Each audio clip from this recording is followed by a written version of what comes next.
திருநெல்வேலியில் தேர்தல் முன்விரோதத்தில் நடந்த கொலையில் ஒருவருக்கு மரண தண்டனை விதித்து நீதிபதி தீர்ப்பளித்திருக்கிறார்.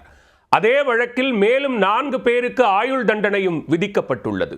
கொலை மற்றும் மரண தண்டனை சம்பவங்களின் முழு விவரம் இதோ.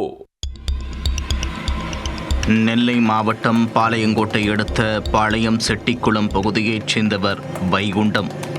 இவரின் ஆதரவாளர் கடந்த 2011ஆம் ஆண்டு நடைபெற்ற உள்ளாட்சி தேர்தலில் போட்டியிட்டுள்ளார்.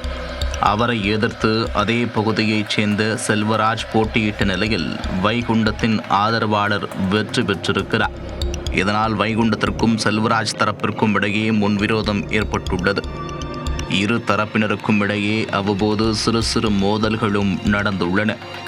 இந்நிலையில் கடந்த 2022ஆம் ஆண்டு மார்ச் மாதம் வைகுண்டத்தை ஒரு கும்பல் வெட்டி கொலை செய்துள்ளது. இந்த சம்பவம் தொடர்பாக பாளையங்கோட்டை தாலுகா காவல் நிலையத்தில் வழக்கு பதிவு செய்யப்பட்டு விசாரணை நடைபெற்று வந்தது.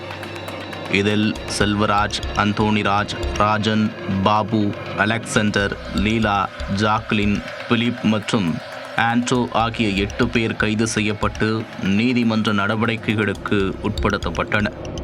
இந்த வழக்கு நெல்லை மாவட்ட 2வது கூடுதல் நீதிமன்றத்தில் நடந்து வந்தது. கடந்த செவ்வாய்க்கிழமை அன்று இந்த வழக்கு விசாரணைக்கு வந்தபோது கொலை சம்பவத்தில் ஈடுபட்ட 8 பேரும் குற்றவாளிகள் என்று நீதிபதி சுரேஷ்குமார் அறிவித்தார். அதனைத் தொடர்ந்து 8 பேருக்குமான தண்டனை விவரங்கள் வியாழக்கிழமை வெளியிடப்பட்டன.